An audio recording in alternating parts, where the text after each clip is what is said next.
So, given the great success of having multiple people on stage, consecutively after without breaks in between, we want to up that one notch. So, in this session, we're going to have actually 3 completely separate sessions, lightning talks, that will last about, what did we ask you, 12 minutes? 12 minutes, yeah. 12 minutes. So he's well informed and his mic works. Yeah, I won't take make a very long introduction, but Marc and I had the great fun of traveling through Sweden together to visit different organizations trying to do things. And as you spend time in the train, the problem of Axon and serverless popped up. And well, Marc, not knowing what we're doing in the team, he also started figuring out how to get that stuff done. So please, a warm welcome for Marc Klefter.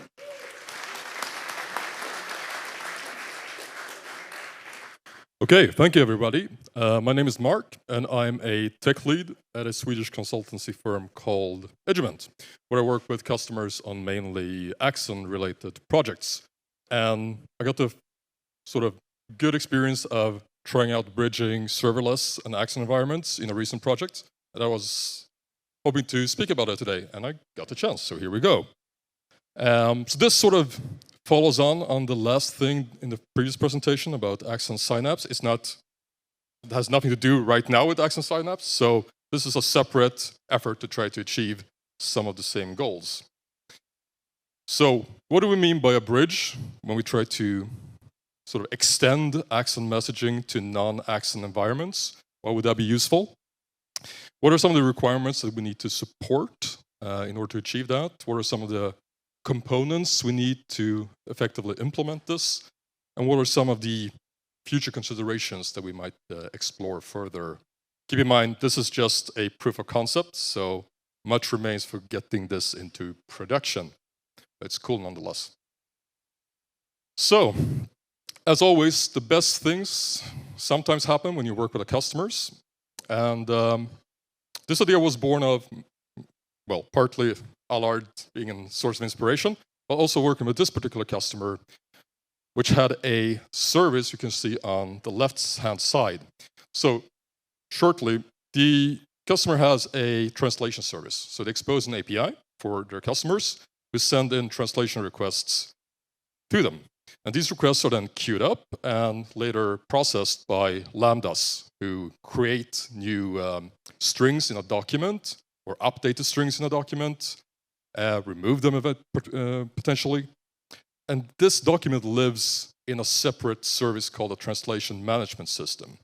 So what this customer has is basically a middle layer that pipes translation requests, converts them as necessary into a third-party service, where actual translation tasks happen, like proofreading, well, translating, etc. And periodically, the customer will check the translation management system for any completed requests, fetches them, and then notifies the client that, yeah, your string has now been completed.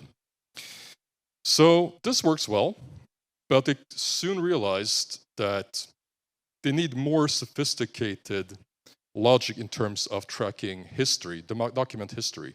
There's a lot of stuff that happens to a particular document, and the capabilities of this third-party service, this TMS, is not enough.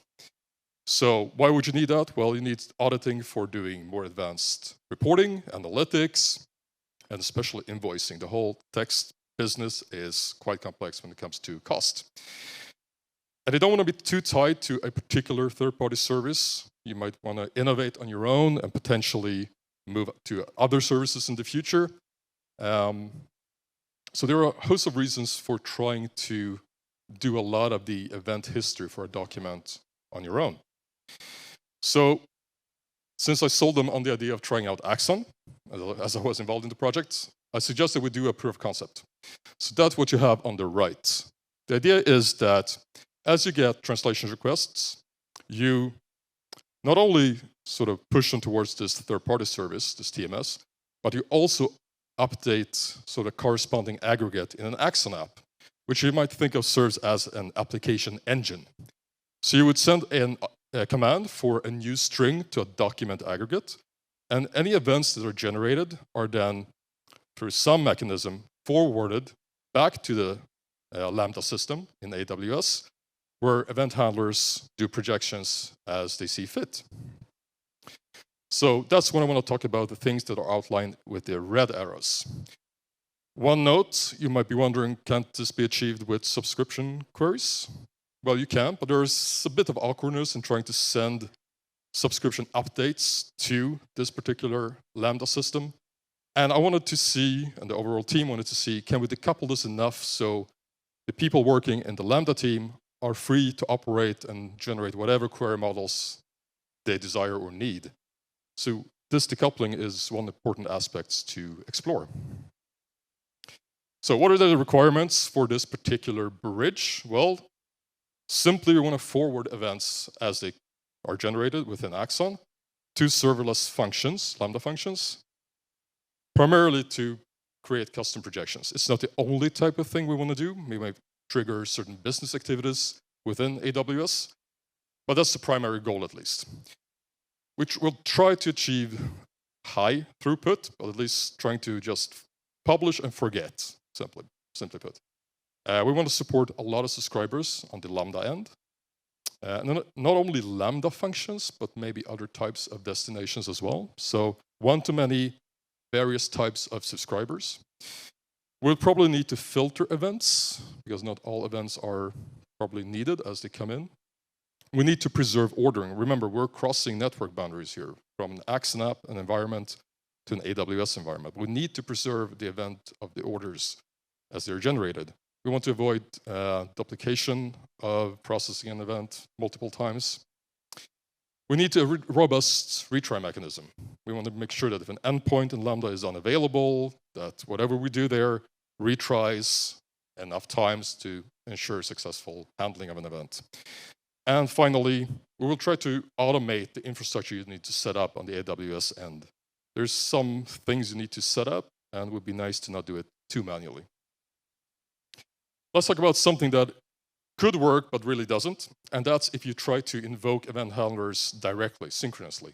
So here you see a typical setup where you have an API gateway in AWS that fronts Lambda functions. And if you were to simply call this API gateway with an event and then await a response, you would severely decrease throughput as you would need to await a response. And you need to sort of rely on the Lambda to do event processing in a very performant way. And we also run the risk of throttling the event handlers, because in AWS you have a default limit of 1,000 concurrent Lambda functions running. You can change that, but if you suddenly have a spike of traffic and need your Lambda functions to handle that, this particular type of Lambda function might be throttled and not able to handle events. So you could try to do it asynchronously in processing events as well. That doesn't guarantee order. So in all circumstances, this is a very hazardous way to approach supporting event handlers in AWS Lambda. So what would work? Well, this type of setup. To ensure delivery guarantees, the most important thing of all, basically you would need to do event publishing to what is called an SNS, Simple Notification Service topic, which ensures FIFO ordering. And then you would have separate queues per event or per group of events that are SQS queues. And then you have your event handlers, your Lambda functions, processing events one by one. So this topic ensures that you can simply publish to it, and then you're done. And then the topic itself will forward all the events as per certain filtering to the designated event handlers. There is a hard limit though, 300 messages or events in our case per second when you use a topic. So you probably have a bit more sophisticated setups in the number of topics you would use, but that's sort of the throughput you can theoretically achieve.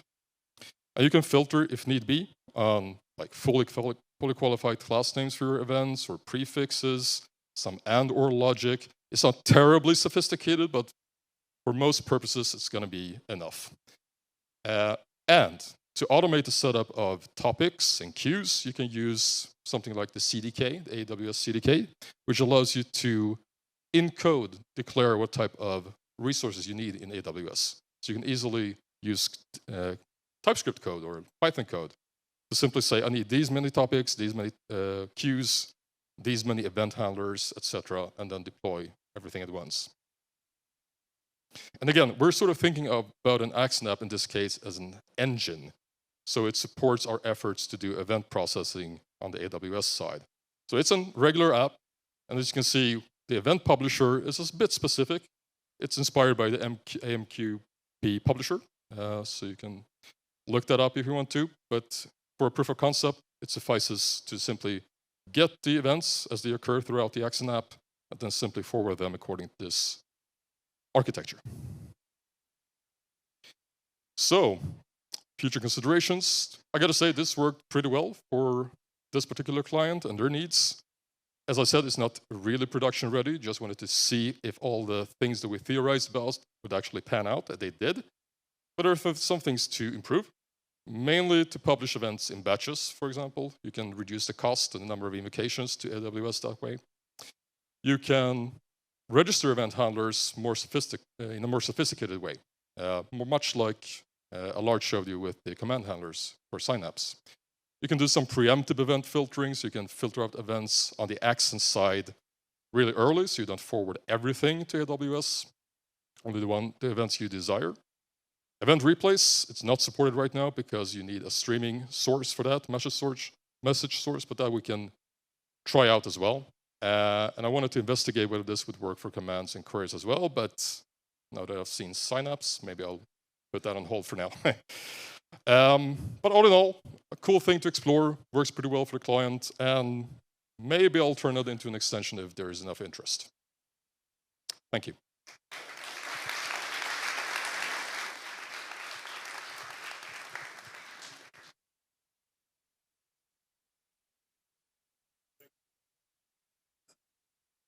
Thank you very much, Marc. And yeah, sorry for ruining your your game.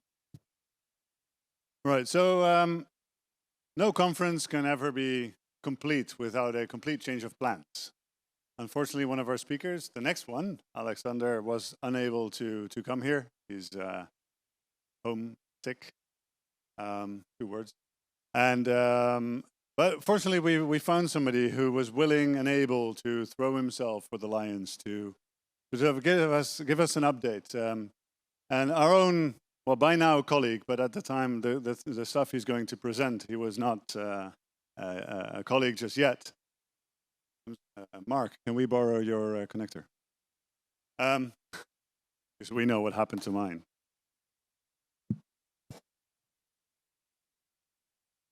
All right.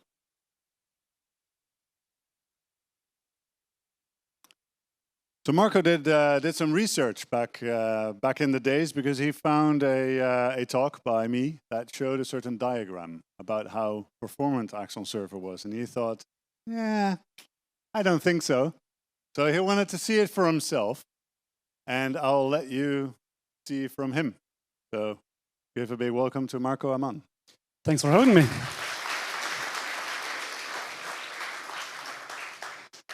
Yeah. As Alard mentioned, I'm now wearing the Axon t-shirt, but back then I was working with Zero Frontiers, and I really wanted to try this curve. It shows the performance over time or over size of the event store, and I thought, can it be really that bad? So I set out to try it, and I used Axon Framework with Postgres as an event store, and got these results as a first proof of concept. The green line is the Postgres in a synchronous mode, and when turning off fsync, it gets a bit faster, but it actually indeed declined over time. And you can see it's 100 million events, so it's not a trivial amount, but there's still a way to go.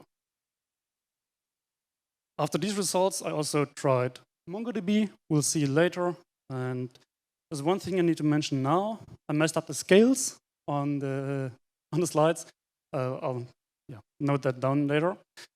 And one thing, these are only for one producer, so we don't have parallel producing at these graphs. We'll later see how that works out if we implement that manually. Back then, I wasn't in contact with Axonic, so I don't have an enterprise license. So I tried what Axon Server SE did produce. So all the benchmarks were done with SE version. And that's basically the line that a lot showed. It's reproducible. These are not 100 billion events. It was 100 million. I messed these up. So you see, even with 100 million events, Axon Server in SE was completely stable. Let's compare that to the other two. The red one is MongoDB. Even with one producer, it was faster than Postgres. And of course, Axon Server is even faster than that. There are some tricks in place I want to explain later when we get to that. So the first thing I changed was the hardware. The benchmarks, because I could afford it, was on the small $15 per month VPS. And now these graphs, I did implement parallel producers with Postgres. So there's some custom logic in place. It's really up to your application if you can support it. But if you can boost your performance. And doing that, we could increase the Postgres performance about 60% of the Axon server performance. Then when increasing the speed of the machine to about $60 per month, both of them increased. And then I went completely overboard and ordered a bare metal machine for over 1K per month. And then Axon Server really shined because it had only the I/O as its bottleneck, no longer the CPU. And it scaled really, really well compared to Postgres, even with multiple producers. So how does Axon Server do it? One thing here is the fsyncs and the writes. And Axon Server knows that it's only appending events, so it can optimize in that regard. And that's one of the big things. We can batch the writes. And I later learned that when I joined Axonic, but back then it was just an assumption. So it did one more thing. Until now, on all these machines, the storage was local. But scaling local storage is extremely expensive. So in many deployments, we have remote storage. So here are two examples of fsync performance on the dedicated SSD drive and some remote volume mounted over NFS. And you see it's a factor of 129 that is slower. Of course, it's way more cheap and scalable, but well, it's slower. And the nice thing about that is the impact of a slow disk is not that large for Axon Server compared to Postgres. Axon Server did decrease a bit, but it's not that detrimental as Postgres did decrease. And there's another benefit I discovered by accident. Axon knows it won't have to leave a bit of space in its segment files. Postgres can't know that by default. So in the default configuration, the Postgres data store was about 4 times larger than the Axon Server data store. Just talking about storage size on disk. One thing here, there is tuning available for Postgres, of course, but in my case, the vacuum full on Postgres didn't even complete because the server was completely overloaded with the input. I think I might be the first talk to finish in time. That's it for me.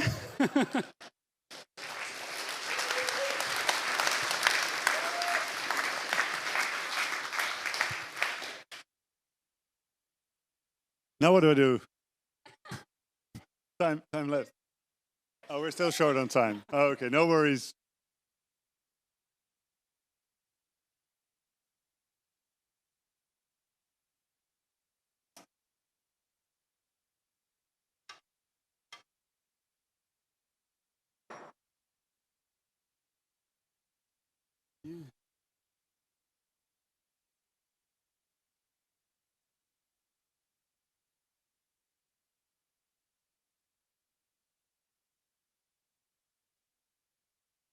All right, fantastic. So the next speaker is ready.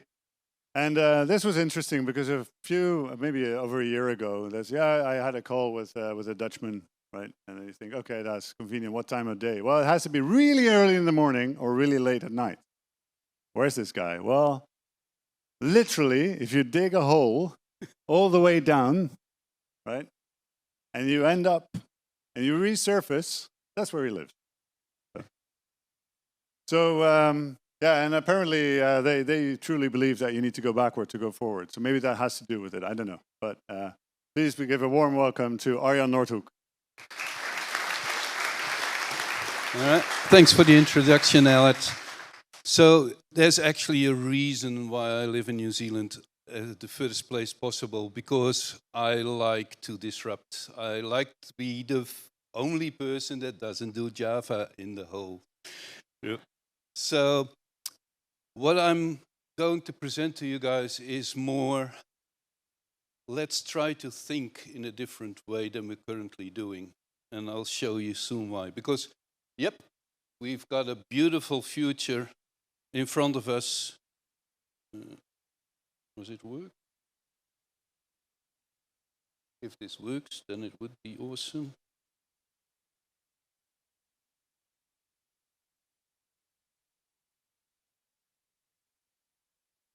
Wrong. Okay. See, the future is awesome. Nowadays, we have service mesh, microservices, CQRS, event sourcing, those nice orange guys. I need to change the color by now, I think. And that's all there for us developers. So it's amazing that we've got all this stuff. So the question is, why, if we have all this nice stuff, do we still cause a 260 billion US dollars of failed IT projects?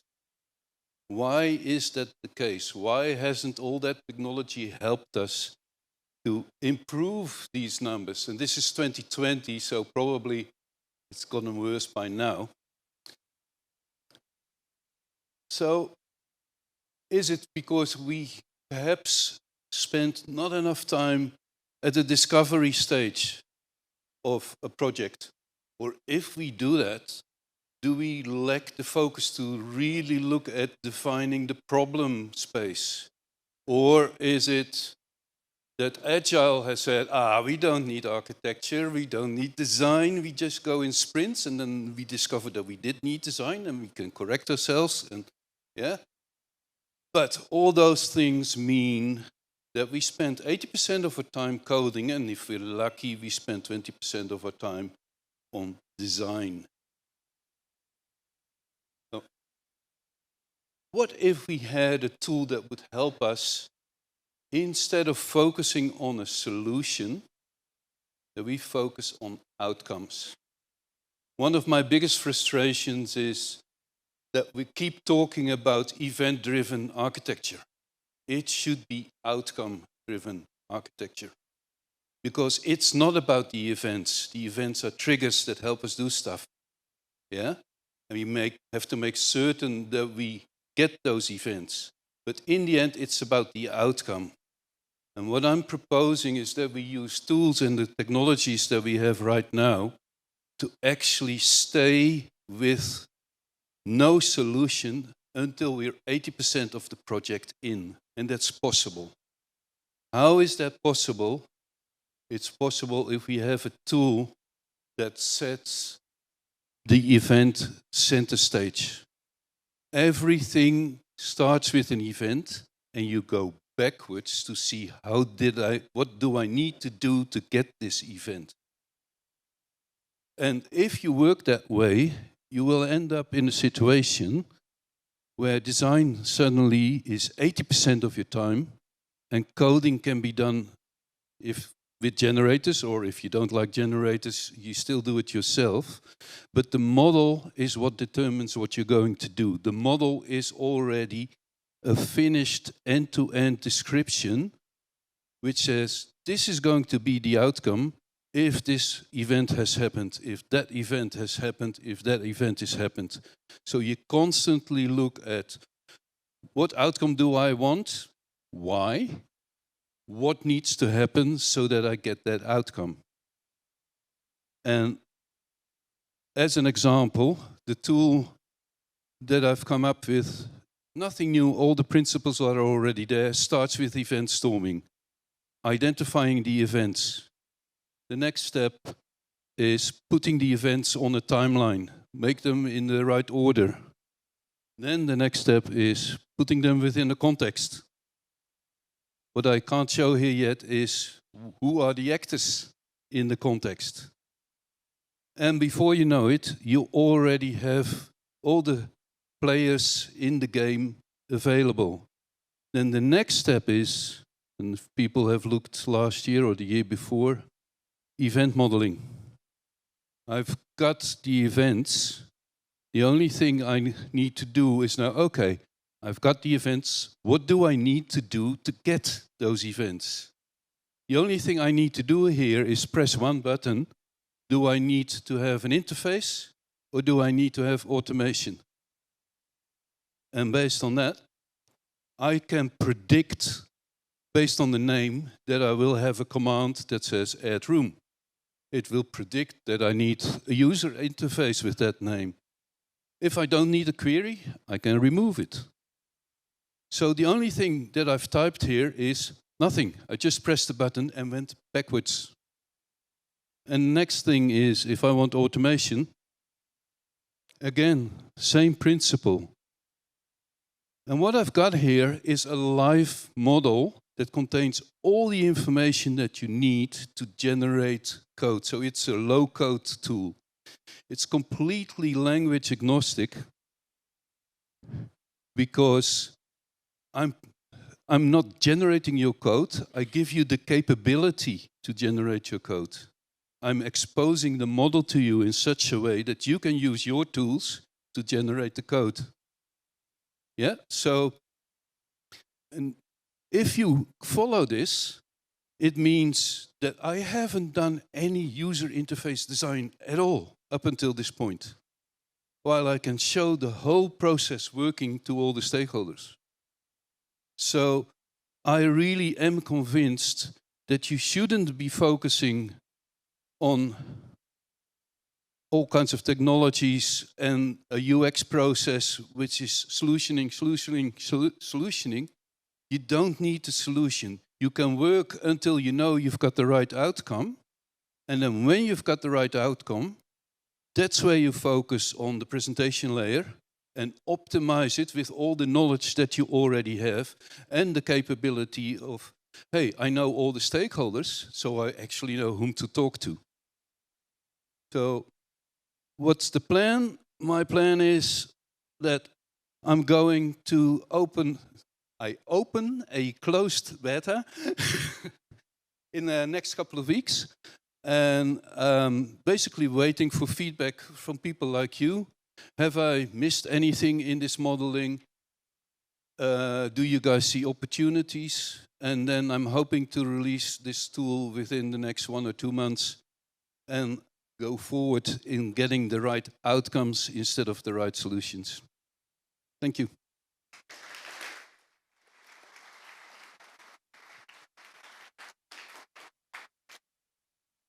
All right, thank you, Arjan. By the way, Arjan has a workshop tomorrow, if I'm not mistaken.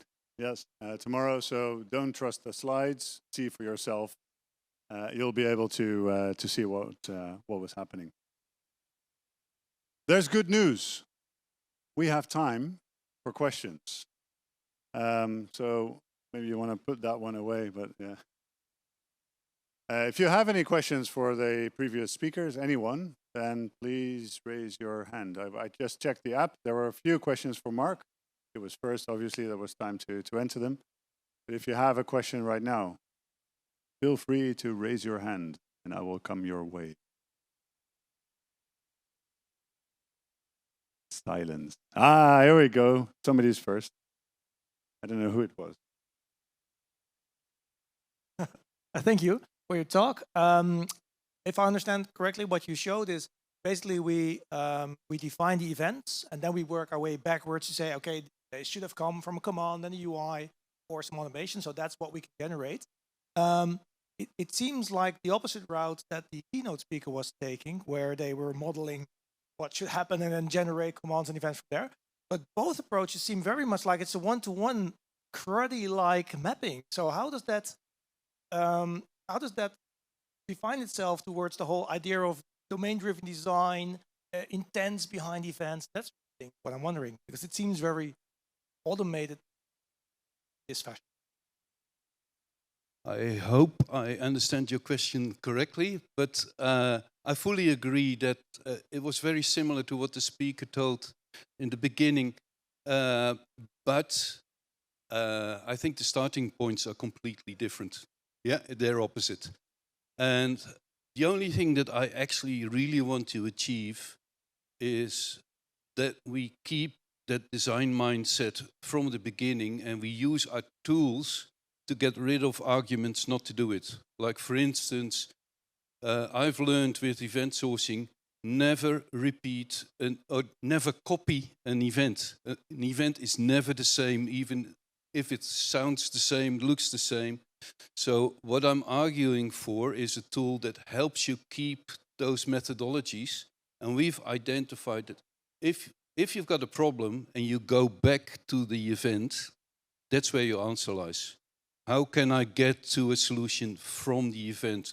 Because as soon as you start moving away from it or you start from the user interface, you get pulled back into the trap of object-oriented thinking.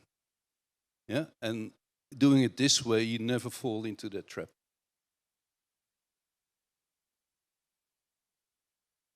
If you have any questions for the previous two speakers, that's fine too. Just mention for which talk your question is, and then I'll get the speaker on stage. I also asked this question in the app, but so it's a visual tool, but in the end, what you're doing, it very much seems like good old software development. Look at what the process is, and you express it in a very formal way. Mm-hmm. So, what is the difference to old-fashioned software development? Really expect the visual presentation, and could it perhaps even be? Could you use the same mindset while still expressing the things you're thinking as code? That's a good point. And yes, the tool is expected to work both ways. So you can start in code and then translate it back to the model.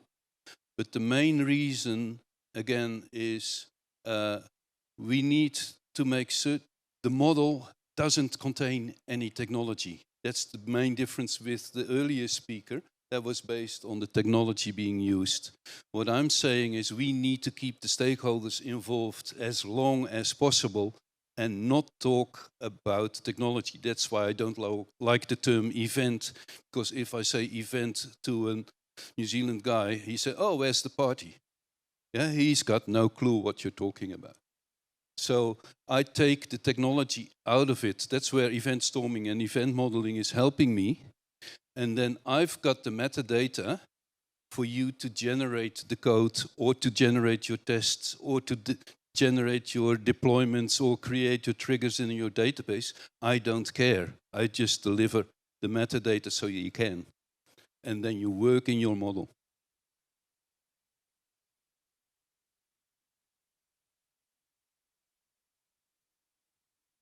We have time for one more question.